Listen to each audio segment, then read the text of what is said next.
ओम नमो भगवते वासुदेवाय। भागवत पुराण तृतीय स्कंद छठा अध्याय।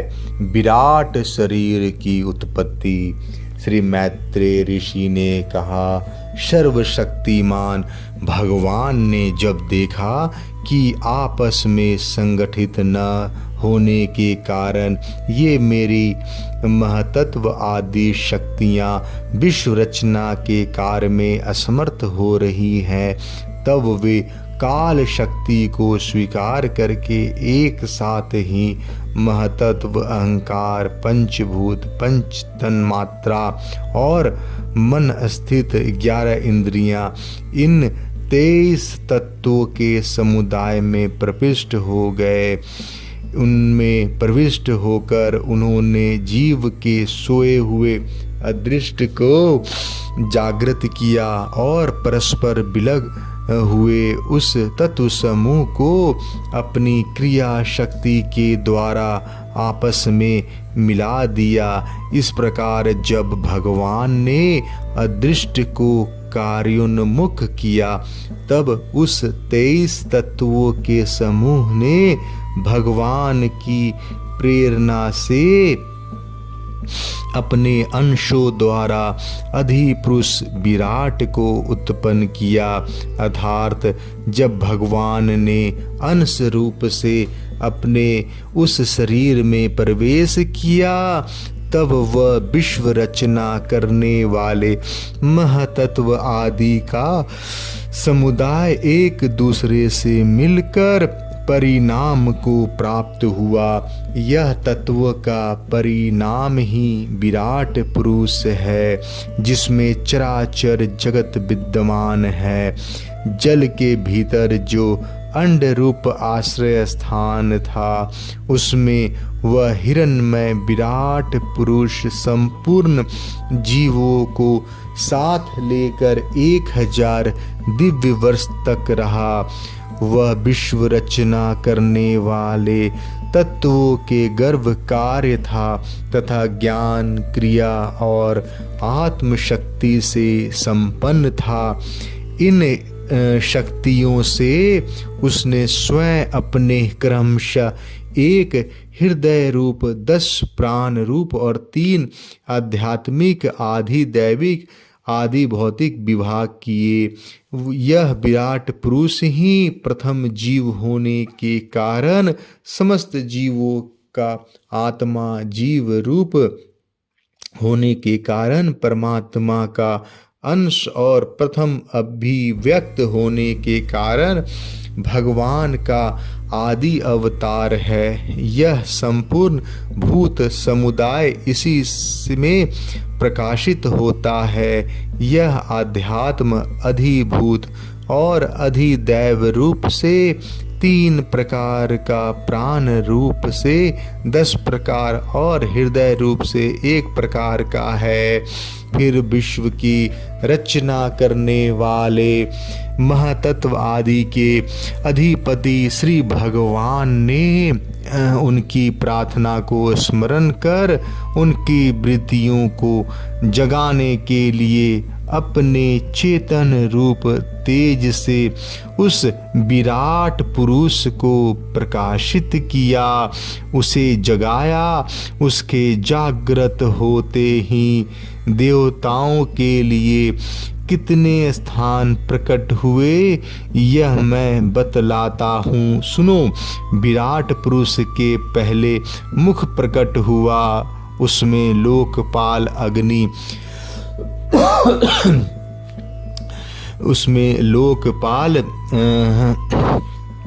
अग्नि अपने अंश वाग इंद्रियों के समेत प्रविष्ट हो गया, जिससे यह जीव बोलता है। फिर विराट पुरुष के तालु उत्पन्न हुआ, उसमें लोकपाल वरुण अपने अंश रस इंद्रियों के सहित स्थित हुआ, जिससे जीव रस ग्रहण करता है। इसके पश्चात उस विराट पुरुष के नथुने से प्रकट हुआ उसमें दोनों अश्विनी कुमार अपने अंश ज्ञानेंद्रियों के सहित प्रविष्ट हुए, जिससे जीव गंध ग्रहण करता है। इस प्रकार जब उस विराट देह में आंखें प्रकट हुई, तब उनमें अपने अंश नेत्रेंद्रियों के सहित लोकपति सूर्य ने प्रवेश किया, जिस नेत्रेंद्रिय से पुरुष को विविध ज्ञानों रूपों का ज्ञान होता है। फिर उस विराट विग्रह में त्वचा उत्पन्न हुई, उसमें अपने अंश त्वग्नेंद्रियों के सहित वायु स्थित हुआ, जिस तत्वज्ञी इंद्रियों से जीव स्पर्श का अनुभव करता है। जब उसके कर्ण छिद्र प्रकट हुए, तब उनमें अपने अंश श्रवणेंद्रिय के सहित दिशाओं ने प्रवेश किया, जिस श्रवणेंद्रियों से जीव का शब्द ज्ञान होता है।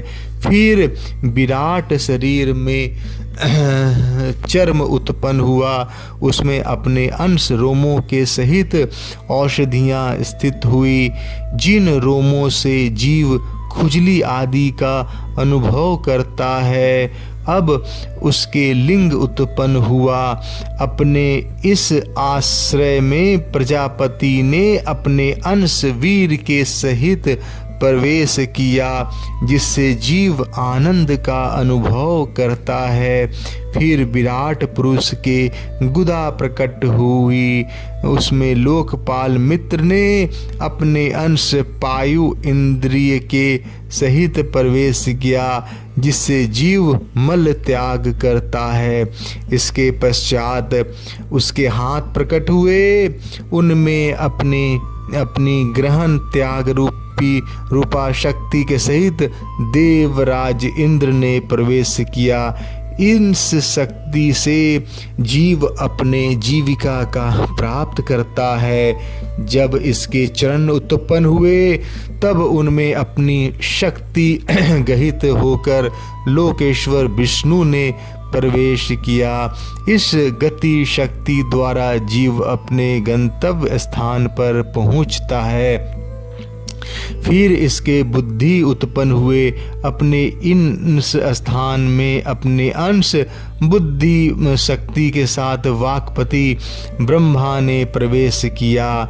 इस बुद्धि शक्ति से जीव ज्ञातव्य विषयों को जान सकता है।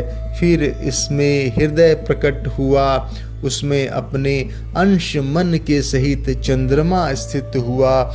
इस मन शक्ति के द्वारा जीव संकल्प विकल्प आदि रूप विकारों को प्राप्त होता है। तत्पश्चात विराट पुरुष में अहंकार उत्पन्न हुआ। इस अपने आश्रय में क्रिया शक्ति सहित अभिमान रुद्र ने प्रवेश किया। इससे जीव अपने कर्तव्य को स्वीकार करता है। तब इससे चित्त प्रकट हुआ, उसमें चित्त शक्ति के स्थित ब्रह्मा स्थित हुआ। इस चित्त शक्ति से जीव विज्ञान चेतना को उपलब्ध करता है। इस विराट पुरुष के सिर से स्वर्गलोक, पैरों से पृथ्वी और नाभि से अंतरिक्ष आकाश उत्पन्न हुआ। इनमें क्रमशः सत्व रज और तम इन तीन गुणों के परिणाम रूप देवता मनुष्य और प्रेतादि देखे जाते हैं। इनमें देवता लोग सत्व गुणों की अधिकता के कारण स्वर्गलोक में, मनुष्य और उनके उपयोगी गौ आदि जीव रजोगुण की प्रधानता के कारण पृथ्वी में तथा तमोगुणी स्वभाव वाले होने से रुद्र के पार्षद भूत प्रेत आदि दोनों के बीच में स्थित भगवान के नाभि स्थान अंतरिक्ष लोक में रहते हैं। विदुर जी, वेद और ब्राह्मण भगवान के मुख से प्रकट हुए। मुख से प्रकट होने के कारण ही ब्राह्मण सब वर्णों में श्रेष्ठ और सबका गुरु है। उनकी भुजाओं से क्षत्रिय वृत्ति और उसका अवलंबन करने वाले क्षत्रिय वर्ण उत्पन्न हुआ, जो विराट भगवान के अंश होने के कारण जन्म लेकर सब वर्णों की चोर आदि उपद्रवों से रक्षा करता है। भगवान की दोनों जांघों से जब लोगों का निर्वाह करने वाले वैश्य वृत्ति उत्पन्न हुई, उन्हीं से वैश्य वर्ण का प्रादुर्भाव हुआ। यह वर्ण अपनी वृत्ति से सब जीवों की जीविका हुआ। वह वर्ण अपनी वृत्ति से सब जीवों की जीविका चलाता है। फिर सब धर्मों की सिद्धि के लिए भगवान के चरणों से सेवा वृत्ति प्रकट हुई, और उन्हीं से पहले पहले उस वृत्ति का अधिकार शूद्रवन भी प्रकट हुआ, जिसकी वृत्ति से ही श्री हरि प्रसन्न हो जाते हैं। ये चारों वर्ण अपनी अपनी वृत्तियों के सहित जिनसे उत्पन्न हुए, उन अपने गुरु श्री हरि का अपने अपने धर्मों से चित्त शुद्धि के लिए श्रद्धा पूर्वक पूजन करते हैं। विदुर जी, यह विराट पुरुष काल, कर्म और स्वभाव शक्ति से युक्त भगवान की योग माया के प्रभाव को प्रकट करने वाला है। इससे स्वरूप का पूरा वर्णन करने का कौन साहस कर सकता है।